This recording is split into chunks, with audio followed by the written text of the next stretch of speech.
Hello and welcome to another episode of What's on the Pile. I'm Nathan Bezner, and with me is Jenner, Present. Jane, Hi, hi. and Shane. Hey, Tonight we'll be taking on the Korean action horror film Project Wolf Hunting, which was about the same price to buy as it is to rent, so I own this masterpiece. Uh, Written and directed by Hong Soon Kim, Project Wolf Hunting takes place in a parallel universe where humans are essentially bags of blood just waiting to burst like a water balloon. Starring Seo In-Guk. I don't know Korean pronunciation, so I don't I either, but really that's close seriously enough. apologize to anybody who's offended, which they might be. Starring Seo In-Guk, who's apparently very famous in South Korea, as a psychopath with tattoos named Jang Do, who has planned a prison escape for he and his criminal compatriots as they are being extradited from Manila back to Korea. Unbeknownst to them, a secret experiment slumbers in the lower decks, just waiting for blood to awaken it. I think. Okay. Okay. So it's a vampire, not a werewolf. So it's Project Vampire Hunting, right?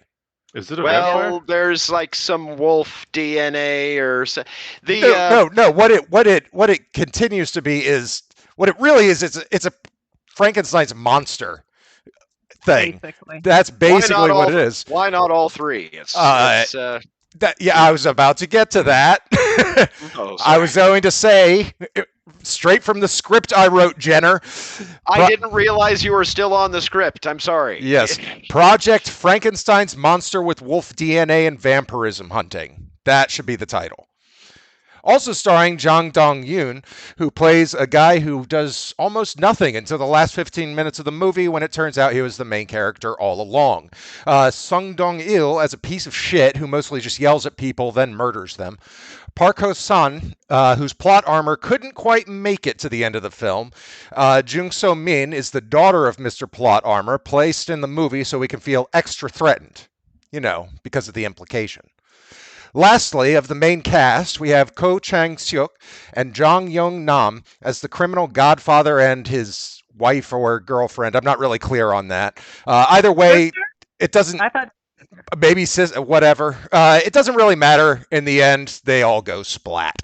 So, what did everyone think of Project Wolf Hunting? well, I think I would like to take this opportunity since it was on my pile to apologize because honestly it wasn't that good. It just wasn't that good. But it's okay. It's okay. I got to see, my heartthrob's bare backside. So all good. Was he the one you follow in the soaps? Is that Yes, the guy with the I love him. tattoos? And I will get to that too in a little bit about because the one I just finished is Cafe Minandong, and that had the guy with the green shirt that got his legs cut off, Mhm. and Seo In-Guk. So, Does he usually so play it was like so the? fun. Does he usually play like the romantic character, He or? does actually, and of course in Cafe Minandong he is like so funny and cool, and you're just like, yeah, he plays a shaman, and he's like the best, and the whole thing's hilarious. And then you go to this, and it's like, oh, well, okay, but he It's was got really good at. range. He does. He was so good in Doom at Your Service, and it was very romantic and sweet, and I really liked it. So I thought I'd like this too. And thank you guys for indulging me. I No, I appreciate wanted it. to see it as well from the trailers, which really led me to believe that it would be tangentially werewolf related, but it is not in any way whatsoever. Could you consider it a werewolf movie in any form? There's a tiger wolf in There, one scene. there's a CGI wolf in a cage that they show briefly, and then they mention wolf DNA, so he's the alpha, which isn't even a real thing, it turns out. And I don't know, this movie was terrible, but I was laughing. I mean, It was Every funny. time somebody got touched by somebody and an explosion of blood just everywhere. Somebody else go first with your direct thoughts, because all I right. thought. So I picked out two quotes from Roger Ebert for this movie. One is, "I hated this movie. Hated this movie. Hated it." Second one, that was what he used to describe the movie North. Yeah. which I've never seen. The other one is what he used to describe the movie Transformers 2, a horrible experience of unbearable length. I wanted to stop this movie almost constantly. I don't think I've ever watched a movie where I spent so much time not looking at the screen. I would say a good 40% of this movie, Yeah. I averted my eyes. Yeah, me It too. was- I it was was torturous. ducked under when the thing with the baby. I just had my head underneath we like watched stuff on the couch with a blanket. I just had the blanket right I up mean, there. even that they took back at least, but Yeah, that thank at least they God. took back. but it was just unrelenting and punishing. I know Nate was joking about how the blood effects, but even with the unrealistic blood effects, it was just unrelentingly gruesome and horrible. And I don't really have that much of an issue with violence usually. This one felt like it was meant to punish me as a viewer Yeah, it felt with that its way too. just nonstop violence. Yeah. I was looking at the timeline just to Yeah. see is it I- almost over yet. I almost stopped it many times. Yeah. The violence was almost the only thing I found entertaining about the movie because it was so stupid. God. No, okay, so Project Wolf Hunting is running around and he's punching guys in the head and their whole heads explode and they get their legs knocked off. But Captain Policeman survives like 8 punches from this guy and gets to go out on a cool note and everything. Did Well, he? whenever it's somebody with plot armor, Yeah. he throws him across the room instead of punching through his head. Instead of every time it's someone who has the minimal plot armor for that scene, he'll do something other than his normal just grab throat, rip it out, punch through the face, or he'll whip him across the room or something stupid like that. That happens in other movies too. That's a trope. So I kind of hate this film. Does that make sense? Like I hate it so much, but goddamn, is it fun to talk about and make fun of? I'm ready to go. Let's eviscerate this thing. But I wanted to love it. I wanted to love it. I kind of liked it. He liked it more than I did. I had a good time. It was mostly reveling in the absolute ridiculousness of it. As I said, relatively early in the movie, and as we kept kind of woodshedding as the movie continued, things we have learned from this movie. Korean cops and criminals consist mostly of arteries and apocalyptically high blood pressure. Korean cops have no idea what the guns they carry are actually for.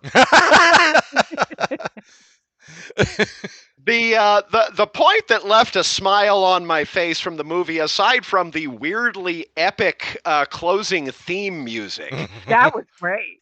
Is the hat tip / sequel setup that we get at the very end of the movie, where I finally realized that the entire movie is an extended joke about Filipino horror cinema.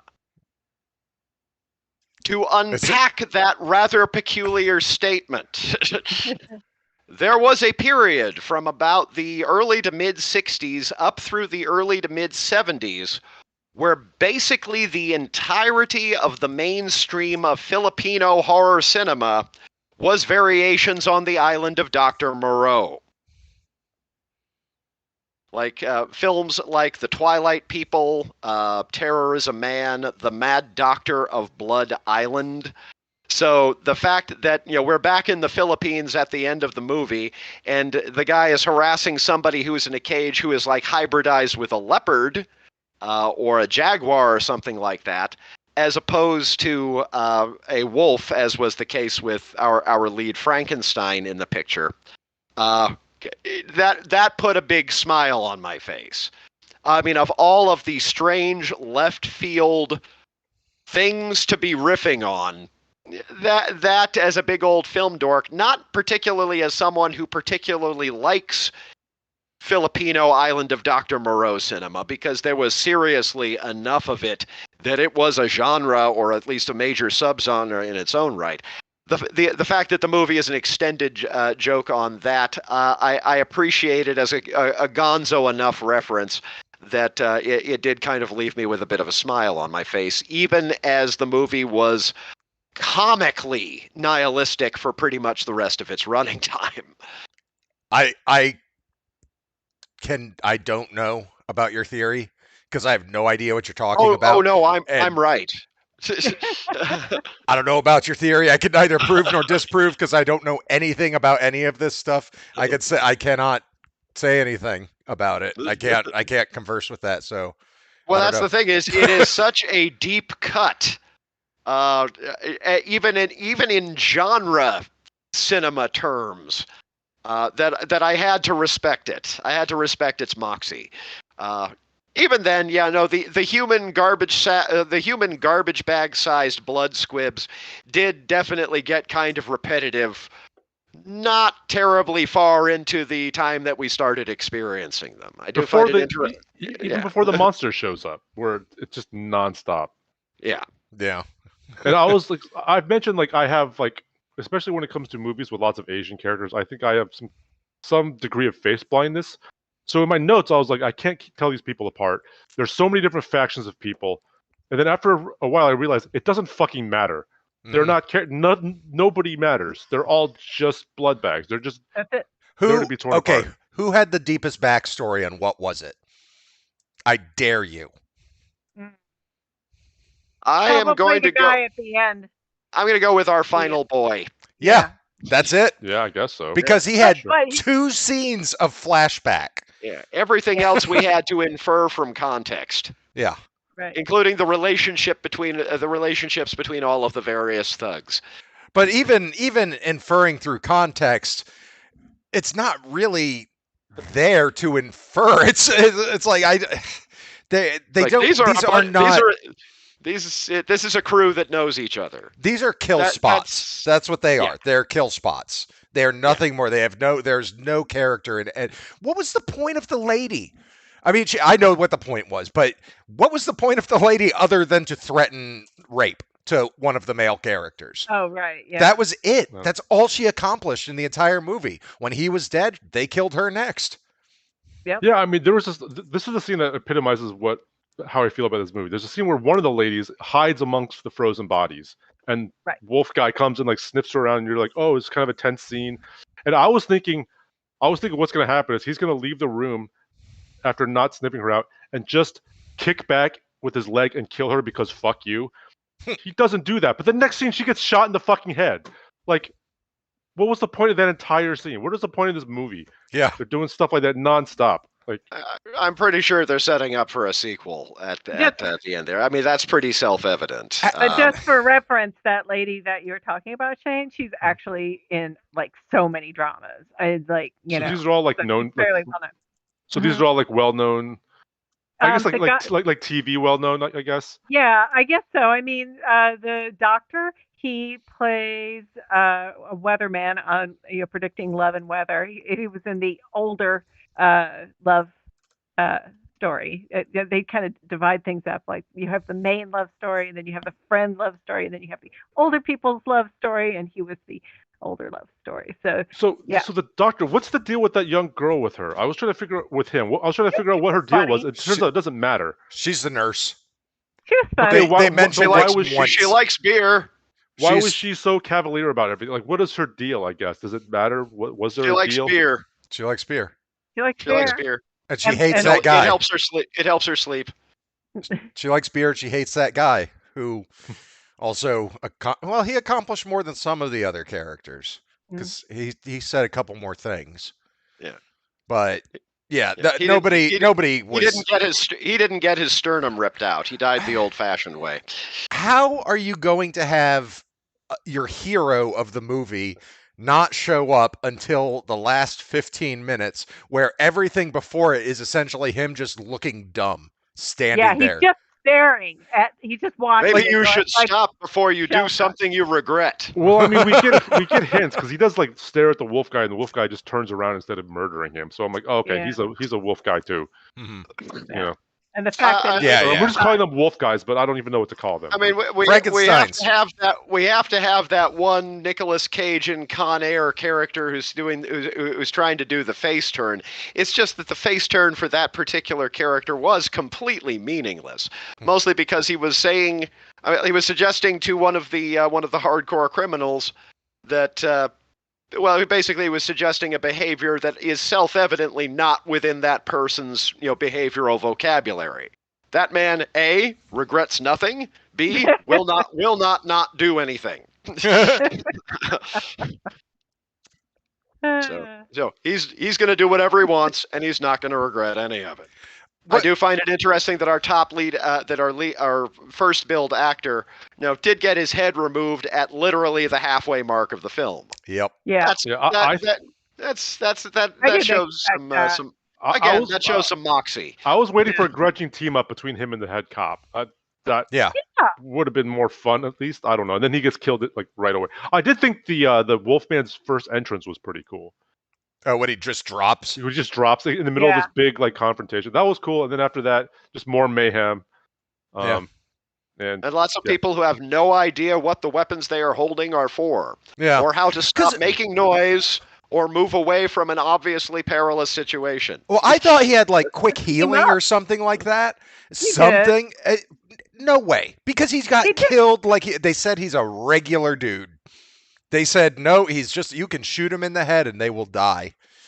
But he got shot in the shoulder and the wound went away. He picked the bullet out and I thought it healed. But nobody ever got the headshot. Nobody ever got the head. But they didn't if the 20 people went at him at once, it would have been fine. Well, most of the people with guns handled them kind of like, what the In fact, there would be nothing left for him to move at that point. It would just be bits of flesh on a skeleton. Yeah. With that many gunshots. Just fucking shoot him, idiots. Oh my god. They were just wasting bullets. They're NPCs. They were NPCs because this is another video game. Yep. It feels like one. It's another video game. Might have actually been a pretty good video game. That's true. As a video game. Where you play as the Wolfman with the invincibility on? No, you can play as the Wolfman. Way. Yeah, exactly. Like Jurassic Park on Sega. You can play as a dinosaur? You can play this as a raptor. It's the best one. Playing as Alan Grant sucked. So yeah, because you got to eat people and other dinosaurs. Yeah, because you're a velociraptor and you don't give a shit. It's awesome. Great game. Oh yeah. This movie not so great. I own this goddamn thing now. Yeah, we all own it. Yeah.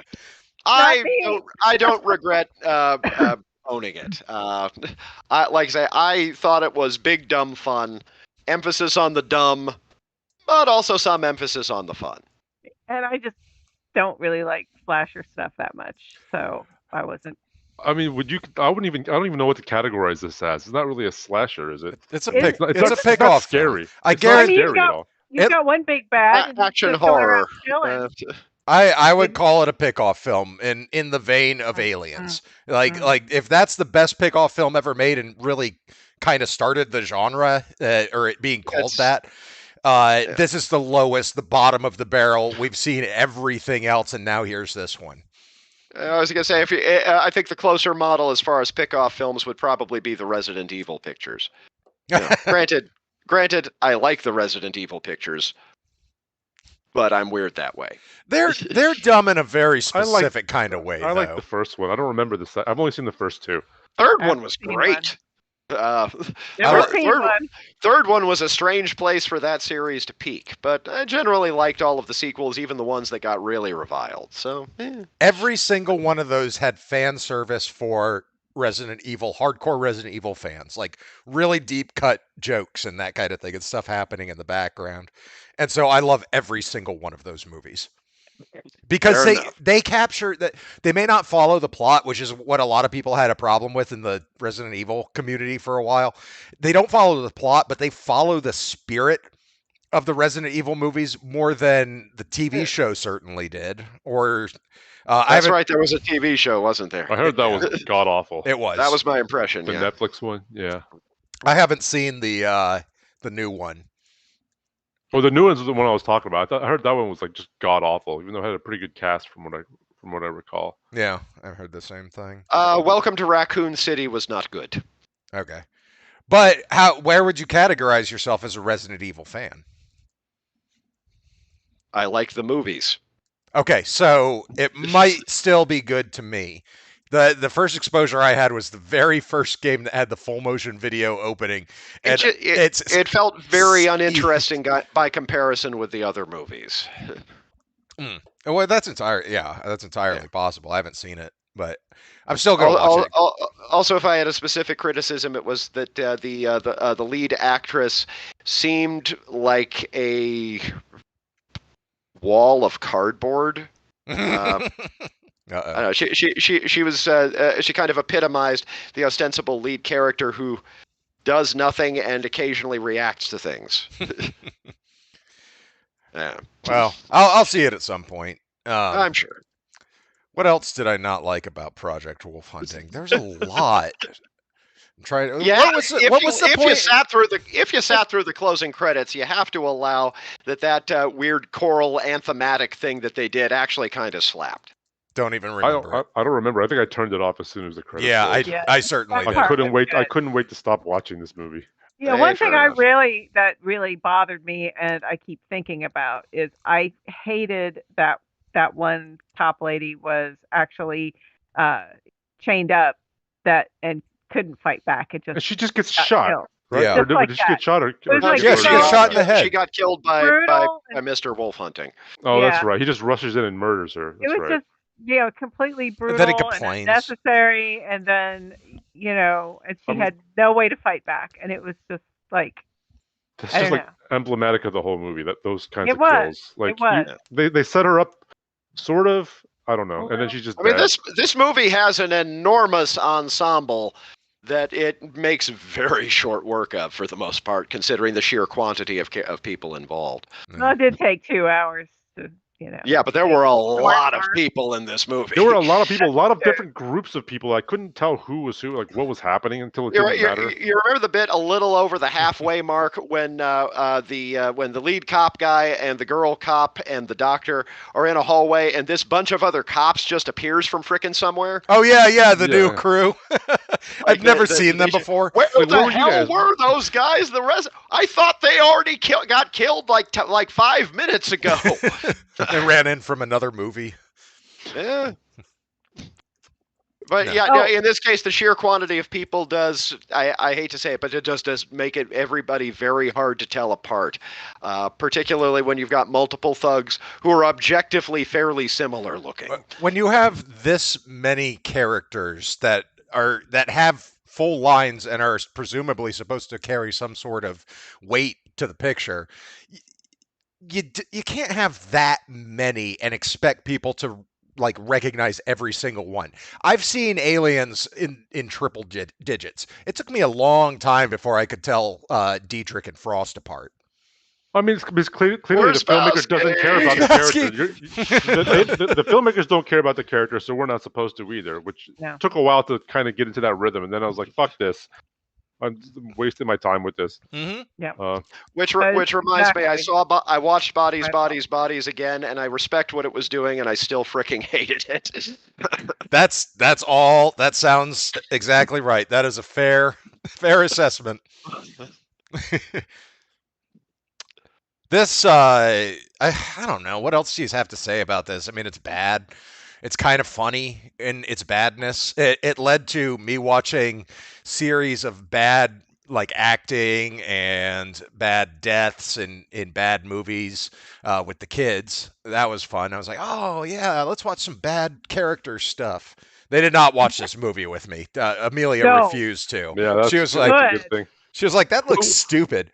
Oh, did you watch the trailer? Is that what turned her off? Because I went into this completely blind. I thought it was going to be about wolf hunting or something.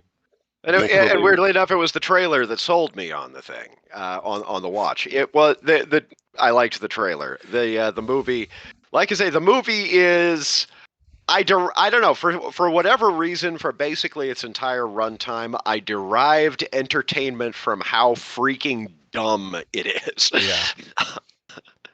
So I don't know that I would call that like a hate like. Not exactly in the same view that you're viewing it. It's or that you suggested. I don't think. Here's a differentiation I have: is Hudson Hawk. I don't hate like. I genuinely like that and recognize why some people find it to be a bad movie. This movie, is genuinely a bad movie, and I hate it. I like it for that, ironically. I do not like Hudson Hawk, ironically. I think that's the difference. I think I'm certainly in the same boat and thinking that that Hudson Hawk is damn near an actual masterpiece. Um, Shane was going to say something. I interrupted sorry, go him. ahead. I was just gonna say, so Jenna was talking about how it's dumb. I don't mind dumb. This felt mean and malicious. This felt like he was out to punish the audience. At least for my, I mean, maybe that's just a matter of my own taste and finding the violence too much. But it felt like it dumb wanted is to be fine. edgy.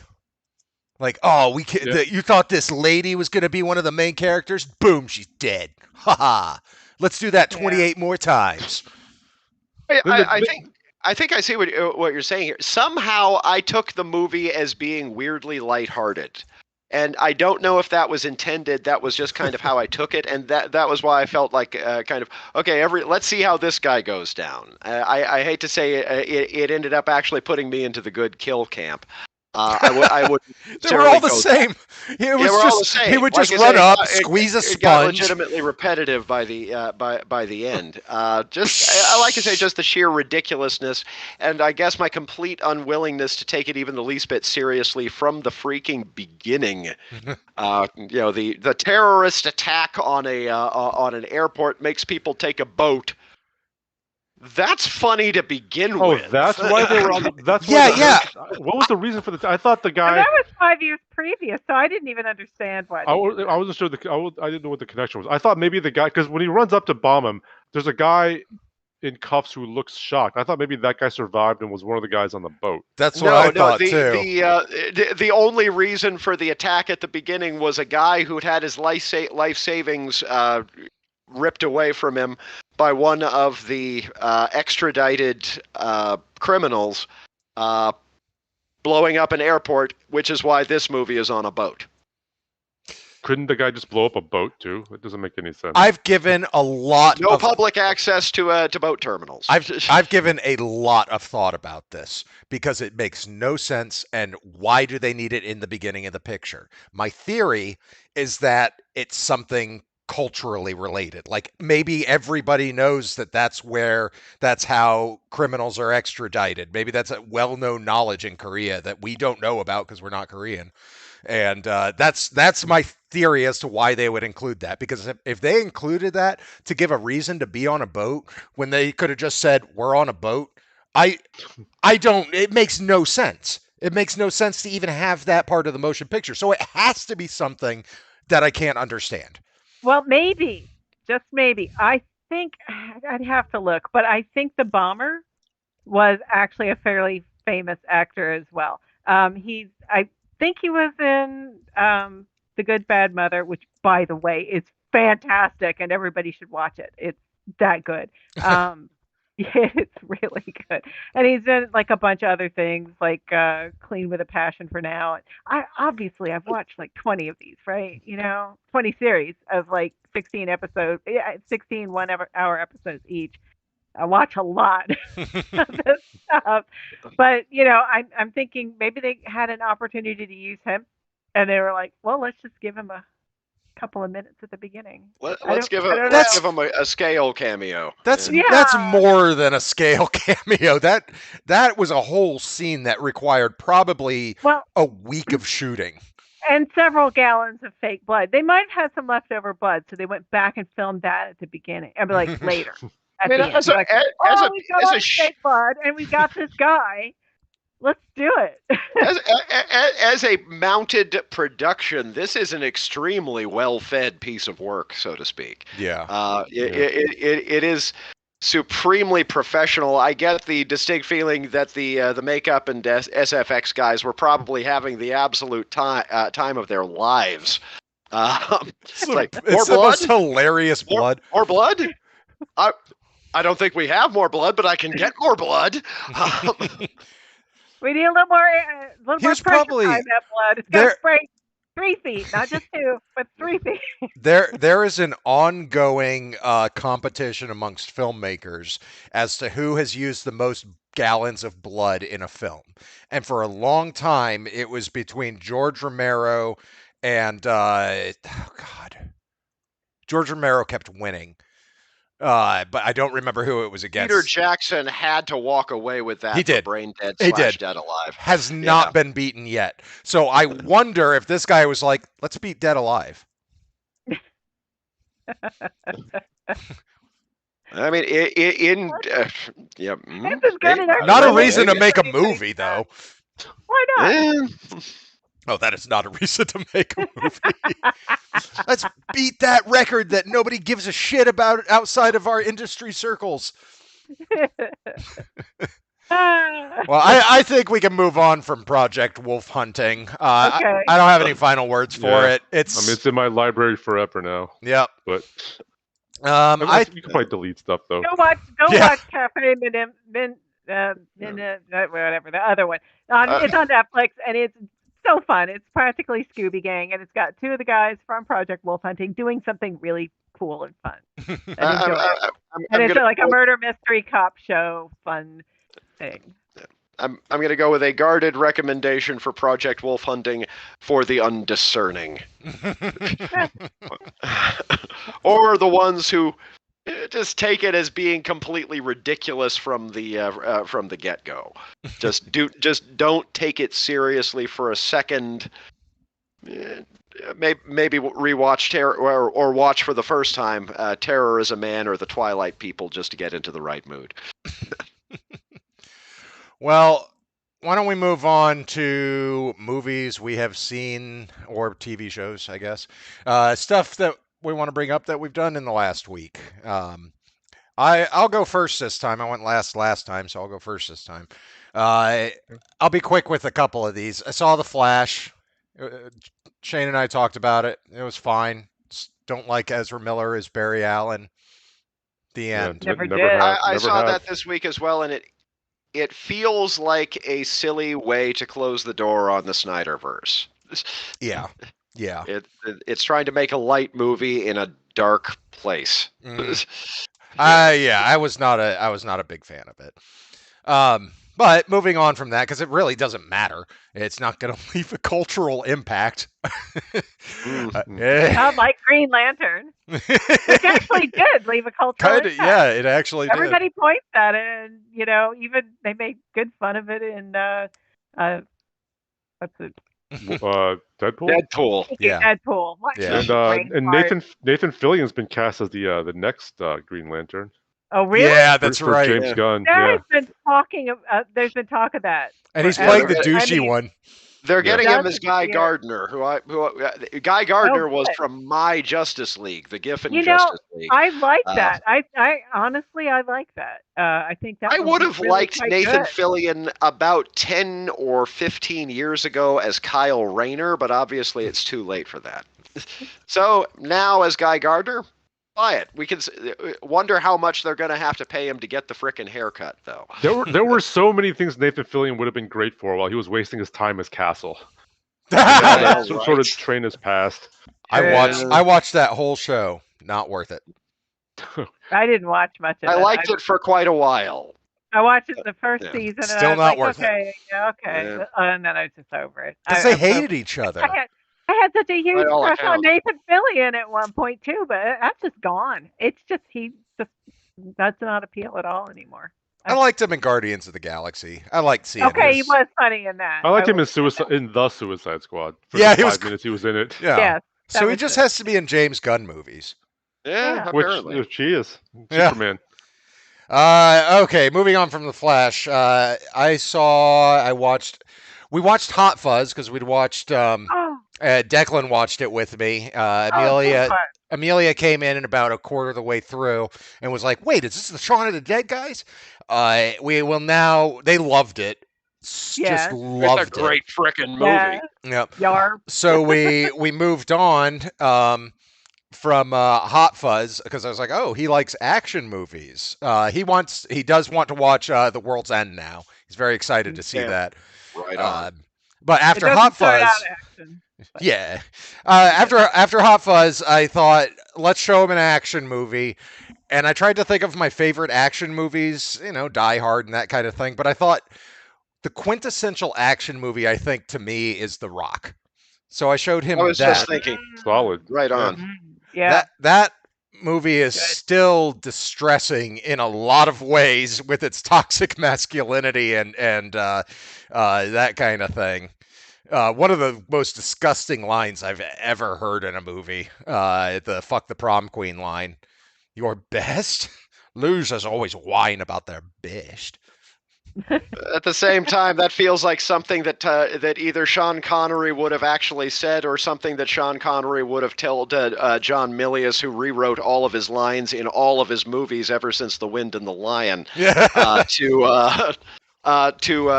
something like that. Yeah.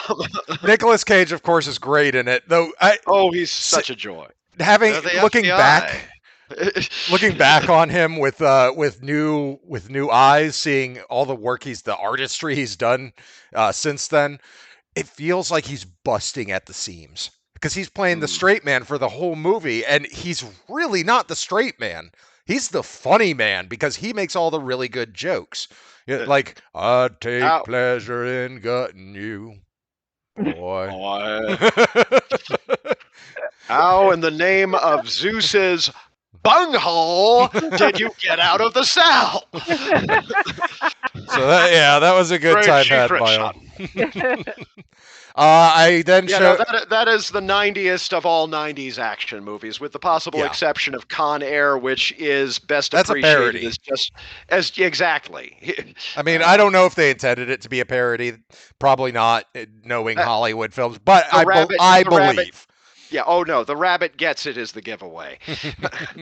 I showed the kids Army of Darkness. Declan loved it. He started watching horror movies now because I showed him Ernest Scared Stupid, and he was like, "I can take that." Okay. So I showed him Army of Darkness as the next step up, and he was like, "Yeah, this is okay. All right." Okay. These are the kind I can handle. So yeah. Yeah. I watched 13 Ghosts with Amelia, which it's still a dumb piece of shit, but it's so much fun. Oh, that movie's nifty. Yeah, it's just really beautiful, great special effects, great effects from KMB. A lot of fun. Matthew Lillard and F. Murray Abraham seem to be the only ones in on the joke. Like, they know exactly what kind of movie they're in. Tony Shalhoub acts his ass off, and so does M.F. Davids. All credit to her for a just thankless role. I mean, absolute mad credit for that movie being the one that finally gave Tony Shalhoub a lead in a feature. Yeah, he'd been around for frickin' ever by then. Mm-hmm. But just the opportunity to go and support him in a theater was one of the things that, I mean, I was already on board with a 13 Ghosts from Dark Castle on the heels of the House on Haunted Hill remake. But that movie's, like I say, that movie's nifty. It is much niftier than it has any right to be, given A, the source material, B, its provenance in its time. I've got two more, and then I'll be done. I watched Richard III again because I love Ian McKellen's version, and it's a lot of fun. I recommend anybody who hasn't seen the Ian McKellen Richard III go out and stream it. That's the only one I've seen. It's so good. I have it. I need to see it. Is that the one with Robert Downey Jr.? Yeah, that's the one. Yeah. I've seen that one. And lastly, this is the one I actually was surprised by. I finally, on my list for ever since it came out, has been 47 Ronin, and I finally watched it. The Keanu Reeves one. Yes, and I'll be damned if I didn't like it. I liked that movie. It was fun. It was kind of like it was a very nice mix of Ghost of Tsushima and Onimusha. It was a video game essentially with the monsters and the boss fights and everything. And Hiroyuki Sanada, is it Hiroyuki? Hiroyuki. Yeah. Hiroyuki Sanada is always good. Keanu Reeves is great. It's a lot of fun. It's weird that it has an almost all Japanese cast that speak in English, but apparently they shot it both in English and Japanese, and the Japanese version just isn't available to stream here, which I would have loved to see. I would love to see that. Yeah. But I recommend that movie. It's got dragon fights and shit, and it also has cool samurai battles, and it has a melancholy ending that is happy nonetheless. It's really interesting. I was shocked by how much I liked it. So I would It's on, recommend. it's on Netflix, right? I think I saw it on my thing. Okay. Yeah. I think it's Also, on as my a list. direct-to-video sequel, I can't vouch for. I will probably not watch that. It doesn't have. It's set in the present day, so 47 Ronin is very much a non-sequel story. Everything's resolved at the end of 47 Ronin. It's kind of the point of the movie. And they make it very clear. If it's perfect, don't fuck with perfection. Yeah. So no, there's no sequel. fair enough. But that's it. That's all. I'm sure there were more. I've been on my back for the past couple of days with some kind of torn something or other in my shoulder, which has sucked. So I've just been watching movies a lot, and I'm probably forgetting a couple. I forgot Ernest Scared Stupid. Anyway, that's it. That's all I got. Who's next? If you're looking for more sort of light, campy horror type stuff, or horror adjacent or Halloween-y themed stuff, I don't know how you feel about Adam Sandler's minor comedy projects, but if you haven't seen Hubie Halloween, they love it. They love it. I can't take his voice. I hate that voice he makes. I hate it. It's so grating. It's like I have like misophonia for that voice. Okay. No, fair enough. Yeah. Oh, somebody else want to go next? Yeah. I can watch go. What? Go. Well, of course, one thing that was actually should have gone on the last show, we just forgot to talk about it. Jane and I caught Sisu. Oh, how is I still need that? to see that. The Finnish Nazi splattering picture, which is crackerjack as hell. Yeah. It's on my list. Yeah, Very, impossible Superman type shit, but who cares? It's fun. Yes, it's gory. Maybe almost as, no, not quite as bad as Project Not Wolf even close to Project Wolf Hunting, But but I mean, more realistic. But at least, some people live, and some people get revenge, and some people do this, and it's very good. And the punchline is joy. The movie has a punchline that will leave a smile on your face. It's a rough movie, but like I say, it's kind of a point A to point B sort of affair. It's nothing profound, but it's delightful. It's one of the more impressive. I suppose you could say technically it's an action movie that I've seen in a while. Definitely want to see that. Definitely recommended. Other stuff, of course, I caught The Flash, and basically the extent of my commentary is cute cameos, some fun bits and stuff here and there. Michael Keaton is way too good for that movie. Fucking god awful CGI. There is some god-awful CGI, although some of it kind of self-justifies by having established that in the Speed Force things kind of look like under-textured CGI anyway. It can hand-wave it. It can hand-wave itself in its own logic, but it doesn't actually make it look any better. Right, exactly. Yeah. And the Nicolas Cage cameo was what we made you take your headphones off for a couple of weeks ago. And the giant spider. And like I say, in principle, I appreciated that. Like I say, there are some fun bits in it. It is less than the sum of its parts, and it is, as I say, ultimately, given the way that it ends before the closing credits, and indeed potentially after the closing credits, depending upon how Aquaman and the Lost Kingdom or whatever the hell it's called ends up doing. It is a very silly way to shut the door on the Snyderverse. I find it extremely frustrating that taking that storyline and knowing who killed Barry Allen's mother, that they made no mention of a follow-up or who killed her or being like, we should find out who killed her. In fucking Flashpoint, which is the entire point of it. Like, the thing is, he can never save her. To the best of my knowledge, 4 adaptations of Flashpoint in some degree. It's always been Reverse Flash. Yeah. Oh no, I know. I'm just thinking where it ranks amongst the proliferation of adaptations of Flashpoint. I would put it a notch above Justice League Dark Apocalypse War. Granted that that's an instance of a Flashpoint occurring in the same universe that it had previously occurred in. I don't even remember that part. I didn't like Apocalypse. That was the one where everybody gets killed and their guts That's fall the out one and where stuff. that's the one where they end up re-rolling again at the end of the movie, when of course that particular continuity of the DC animated movies had begun with Operation Flash, or with the Flashpoint paradox, which was a great adaptation. That I want to Yeah. see. That's on my. I mean, I just reread the original comic, and Oh, I have added the. I've never seen the animated film. No, I just reread the comic after seeing the movie, because I read it like years ago. And then I've added Flashpoint Paradox to my my list. And in the meantime, Flashpoint was handled pretty well in the TV series as well before it started to get really navel-gazing. I had already abandoned the show by the time they were doing that.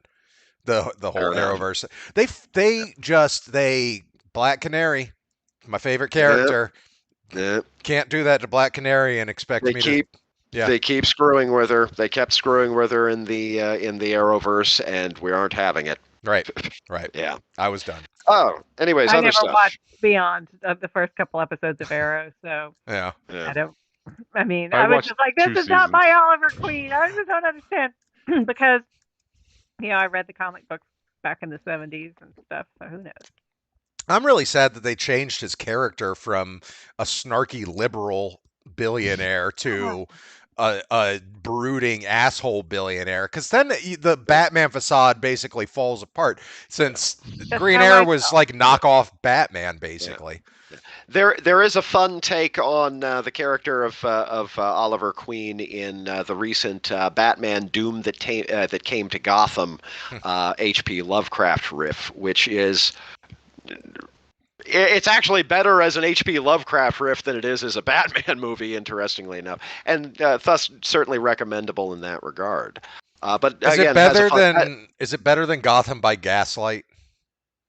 I do not. It's been a while since I saw that. I think I'm going to go with Doom that came to Gotham. It left more of an impression on me, but of course it's a much more recent impression as well. I did not like Gotham by Gaslight. I didn't think it was very good. I like a lot of the animated films, but there are a few that are just really miserable, like Killing Joke. I'll allow that it has some miserableness to it. I still think it actually works, though. But again, it's more interesting as a Lovecraft movie than as a Batman movie, is kind of the short version. Interesting. Leaving that aside, of course, I've reiterated my take on Bodies. I disliked it less on second viewing, but I still don't like it at all. Let's see. Saw When the Wind Blows for the other show again for the first time in a long time, and it remains great and depressing as fuck. It was for the people. It was the British animated movie for the people who thought that The Plague Dogs was too upbeat. Let's see. Finally saw The Phantom, the Billy Zane vehicle. You hadn't seen it before? Oh, I wow. had not seen it before. Oh my god! I saw that so long ago, I forgot what happens in it. I've seen it. Treat Williams, the late great Treat Williams, chews up so much scenery, so freaking beautifully. It is a minor, inconsequential film. It's nice to see Billy Zane in a lead role back during the period where they gave him lead roles. It's nice to see Christy Swanson when she still had any sort of warmth. Yeah. But the Treat Williams and James Remar are just endlessly watchable in that otherwise convoluted and ridiculous picture. It's worth seeing for the villains alone. Cool. Yeah, it's. The Phantom, it doesn't. I'm a Shadow man. The Shadow is my jam. The Phantom was all in freaking daylight. How does that even work for a guy wearing purple? Thanos did it. A character. Thanos did it. Well, I mean, Thanos wasn't trying to hide shit. Yeah, Thanos was not retaining a low profile. I actually to this day hate The Shadow so much because I Oh. saw it when it came out, which was what year was that? I Ni- want to say 90? 95. 95? Really? And That was yeah, 95? I I believe it was 95. I believe you, but I'm checking anyway because that shocks me. Wow, And it I felt might. so much like a Sam Raimi movie at the time, but it was just. And it was originally supposed to be directed by Sam Raimi, but ended up getting directed by Russell Mulcahy. Wow, I did not care. 94. It was 94? Yeah. I It's was still close. yeah, it's still the same range. I thought it did was more not like particu- 90.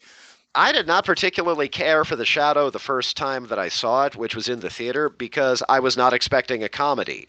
I rewatched it again on video when I was in college, going into it expecting that it was a comedy, and I loved it. I grew very rapidly to freaking love that movie. So if you've only seen it the one time, give it another chance one of these days, going into it with with the straight up expectation that it is a laugh out loud comedy. The reason I don't like it is I remember only one scene. It's Genghis Khan, right? One of the Genghis. Shiwan Khan. Okay, a Khan is like on the Empire State Building, looking out, and there's this guy who bothers him somehow, so he throws him off the edge, and the guy, you see his body goes and then Well, he he hits the mind side, and he controls goes Ugh, and then keeps falling, and that's when I realized that it was a comedy, and I was like, that's not fucking funny. Fuck you, and I hated it after that. Okay. I don't know. Okay. I don't, that was my reaction to it. I've never seen it since. Individual mileage will vary, of course. Like I say, consider if you're feeling potentially forgiving, or at least giving something another round. Give it another watch at some point. It took me multiple viewings to realize that Alec Baldwin and John Lone were never on set at the same time. That's fun. John Lone, of course, being the villain, and Alec Baldwin being the hero. That's funny. All of their scenes are like across medium shot, medium shot, medium shot. I am firmly convinced that they were never on set at the same time, not once. Do you ever hear that old rumor that De Niro and Pacino never shot together on Heat? That was a rumor, but that's actually impossible based on the there's- digital technology of the time. Yeah, there are scenes where they're like face to face, like They were on set for like 2 minutes, but yeah, where they have they were there. Yeah. At least for a couple of moments. But for a long time, there was a rumor. It was a rumor. It went out there that particular scene they didn't, because there was no cutaway to both of them in that scene. It was always one to the other. They are on screen at the same time in multiple shots. Exactly. Yeah. They are. Yeah. Exactly. That's the problem I always had with that thing. But there are wide shots in there. I like not in that scene. Not in when they're sitting at the table. There are wide shots when they're sitting at the table. Show me. I'll make you research it. Do it later. Well, okay. It's I'll go back and look. It's been a while since I've seen Heat. I have it checkboxed in my memory that the fan theory that the theory that they were not on set at the same time was basically impossible, because the scenes where they were in the shot at the same time did not look possible with the digital technology of the time, unless you happen to be David fucking Cronenberg. They were in shots together at the end sequence, and they were in shots. There were publicity photos of the thing that went out with the packets, because back then they would go out in packets. You wouldn't get them on the internet. They wouldn't. Nobody would see that shit. There wasn't. I need to rewatch that movie anyway, but I am firmly convinced that they were on set at the same time. Although I am no, they were. I'm saying they definitely were, and have said so and disproven that. I mean in the cafe scene. I am not firmly convinced that was either that was De Niro who was holding Al Pacino's hand at the very end of the movie. It might not. Yeah, leaving that aside forever. Last couple of bits of business. Saw a interesting little British home invasion-ish programmer called Little Bone Lodge. Not a nice movie, but pretty well done with a fairly sterling performance by Jolie Richardson, who's always good.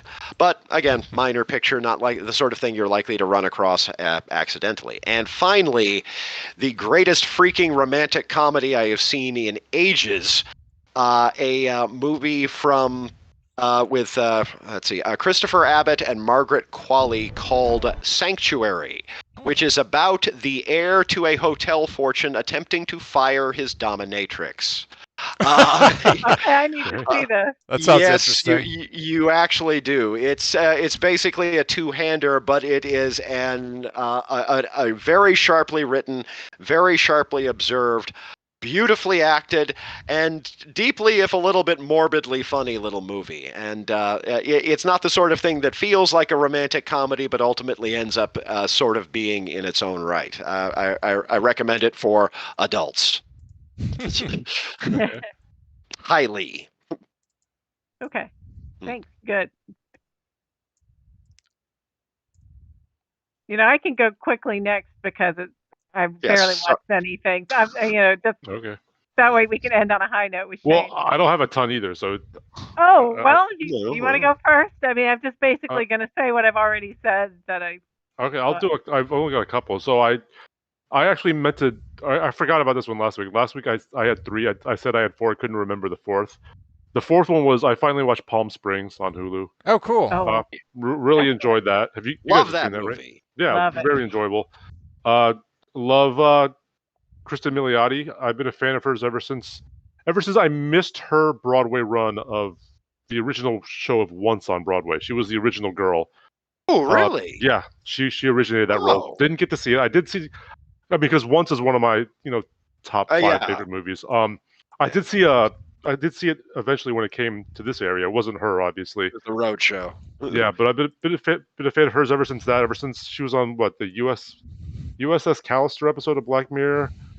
I believe she was in that one. Yeah, she was the lead. She was in she was the mother in How I Met Your Mother. She was in Mike Birbiglia's first movie, Sleepwalk with Me. Oh, she played the sister. She needs to be in more things, but delightfulness. J.K. Simmons, I didn't even know he was in this movie. I was gonna say give what is it, Made for Love, which is I think it's called that, but again a very sort of gallows humor-ish, science fiction edged comedy, I guess would be the characterization, with Milioti as the lead. A surprisingly interesting secondary performance by Ray Romano. Need to actually watch the second season of it one of these days, but the first season was pretty interesting, and she was great. But I love Palm Springs, so yeah, really enjoyable. I showed it to my friend; she loved it. I did see Barbie on Saturday. Yeah. I won't say too much about that because I know you guys probably all want to see it. I want to see it. It's good. It's definitely a Greta Gerwig film, so I'm really excited about conservative parents taking their children to see it. Hopefully the children love it. It's already starting to happen. I've already been hearing about it, but that's awesome. It's very, very much a Greta Gerwig film. Well, Barbie's far more progressive than people give her credit for the character. Yeah. I mean, she has so many professions. I wish the trailer hadn't given away the 2001 scene. That is the opening scene of the movie. Oh. If you guys have seen the trailer. I don't think I've seen that trailer. I saw that trailer. I didn't know it was going to be in the movie. Pretty much verbatim is the beginning of the movie. But I won't say anything else about it. It's good. It's a lot of fun. I did see it at the mall, so it was just people in pink wall to wall, which was a lot of fun. Both. Lots of, really? I mean, I saw groups of just guys. But not like little girls, or I was assuming you were like there with children. I was there in the evening, so not as much. Oh, okay. But it was a lot of people, all different ages, all different ethnicities, male and female. Pretty cool. I wanted to see Oppenheimer. I got outvoted. I'm going to go see Oppenheimer next weekend. Right on. But didn't have time to see both because Saturday night I ended up going to see Jenny Lewis, who was on our previous film, The Wizard. She's on tour, so I saw her live in DC performing stuff from her new album and previous album. Really good show. Otherwise, I would have been at Oppenheimer. I think that's like the 8th time I've seen her live, either on her own or as part of her previous band, Rilo Kiley, or as part of the Postal Service, which is coming back this fall. Really? Was not able to get tickets for that. Yeah. And then what else did I see? I also started watching this Netflix show Kaleidoscope with Giancarlo Esposito. Oh. Been curious about that. It's not bad so far. It's a heist show, pretty standard heist stuff. There's this weird gimmick. The first episode is 30 seconds long, and it explains to the viewer that you can watch the episodes in any order. And each episode is a color. So I've watched like yellow, green, whatever. I'm watching it in the order listed, or the order that they play. I don't know how many people are going around watching it out of order, but it's 4 episodes out of 8 I've watched so far. Pretty standard heist stuff. It's an interesting idea, but the actual show give that a look. The show itself is pretty standard heist stuff. It is told out of order. Like each episode's a different time period. But fun. I mean, I haven't seen Paz Vega in 20 years. I didn't realize she was still acting. She's one of the leads. Yeah. She plays kind of the hard-ass lawyer, also like sort of the ringleader of this heist. Yeah. Rufus Sewell plays the target. Always delightful. Yeah, Nice. very fun kind of. I wouldn't say scenery chewing, but like mustache twirling is I think would be apt for the. He's good at that. Yeah. So that's a lot of fun. Yeah. But nothing terribly momentous. It's enjoyable. I'm going to finish it. I hope it sticks to the landing. Whatever that ends up being. Yeah, because I guess you could have ended up watching the flashback episode first or something. I don't know. We'll see how it goes. Yeah, I'm going to watch it in reverse. Yeah, one of you guys should watch it out of order. I'm watching in the episode it's listed, so that's sort of... Okay, when I get to it, I'll give it a try out of order. I'll tell you what I think. Yeah. Okay. I will do the same. The name of each episode is when it takes place. Like one is like 7 years before the heist. One's like the day after the heist. One's like the morning after the heist, whatever. So you'll know where you're jumping in. Yeah. So definitely go and shuffle around, see how you like it. Mm-hmm. Like the way I've watched it so far seems to make sense. Like I seem to be getting the right information at the right times. So I don't know. See how I don't know how it's been reviewed. I haven't really read that, so who knows how other people have reacted. But I enjoy it. I like a good heist story, and this like hits all the beats of that. Right on. So that's what I got. All right. All right. I guess that leaves me. Yeah. Just a whole lot more Korean dramas. So, like I said, I finished Cafe Minamdong, which is great. if you want something funny, and it's cool because it's basically about a gentleman who was a cop, a detective who did criminal profiling. Profiling, yes. I mean, he uses that to become a shaman, and he investigates people before they come in, and then he like reads them their fortune. Basically, his sister is giving him the instructions, but he's doing it in such a showbiz kind of way. It's great, and it's got a murder mystery and all sorts of a serial killer and ritual killings and great stuff. It's good fun. So 18 episodes though, so be prepared. Are they hour longs? Mm-hmm. Yeah, some are even longer, but it's worth it. It's really worth it. I did guess the killer fairly early on, but that was me. And but it didn't even matter because you'd just be like, "You're good at that." To be honest, that's right. I know who this is. So anyway, but it did have a great ending, and apparently it was super shocking to a lot of people. Whereas I was just standing on the bed going, "I know it, I called it," and that was very satisfying to me. So. I did another one called King the Land, and apparently that's super popular right now, and it's okay. It's just fluffy. I wouldn't really worry about it. Been watching a little bit more of trying to catch up on The Great because it's great, but it's also so much more stuff happens in it than it does in the dramas I've been watching. And I'm watching the Korean dramas because I want to unwind, and I have to concentrate on them and just read the subtitles and let everything else go because we're moving. I'm apparently buying a really old house, and I just kind of need to escape. So escapism has been the name of the game there. And so that's pretty much all I've done this week. So see, I told you it was short. All right. All right. Well, we're I guess we're close to finishing early tonight. My bladder thanks you. That might not be a bad thing. My back is killing me. However, I did look up the heat scene Yes. to make sure. Oh. The reason they say there is no full shot of them, there is a full shot of the two of them, but it's from behind the head, so you don't see the face at all. So people were saying, well, that's actually a double. They didn't actually do that awesome scene together. They shot it on different days, and it's just a testimony to their acting ability that they were able to make the scene so good.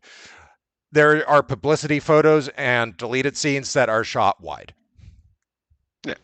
No, that's cool because you were both right. Yeah, no, that's that.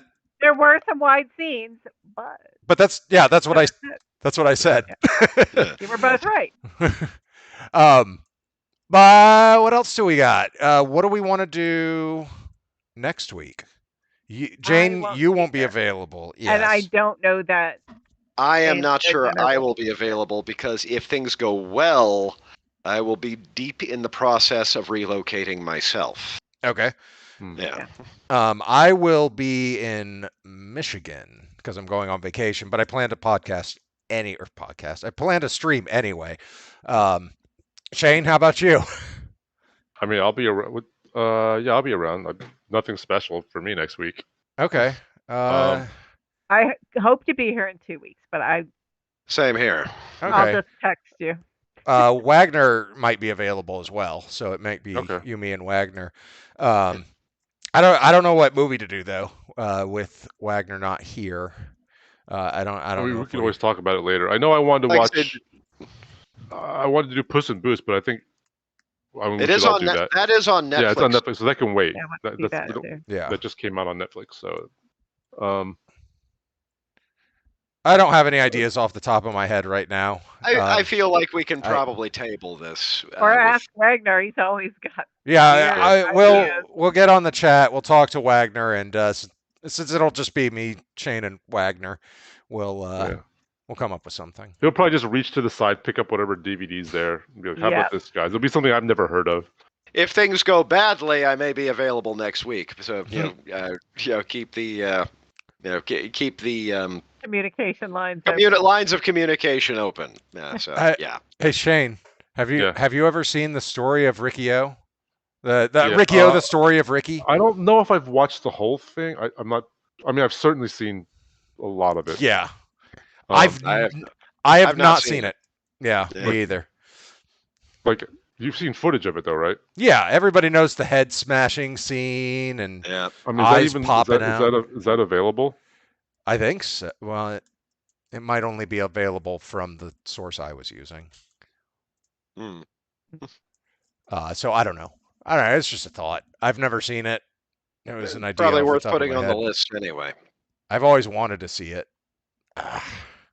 All right, I'm gonna call it there. My back is killing me. All right. My bladder's killing me. So. I have to upload personal information to an apartment application website. So Awesome. Okay. All right.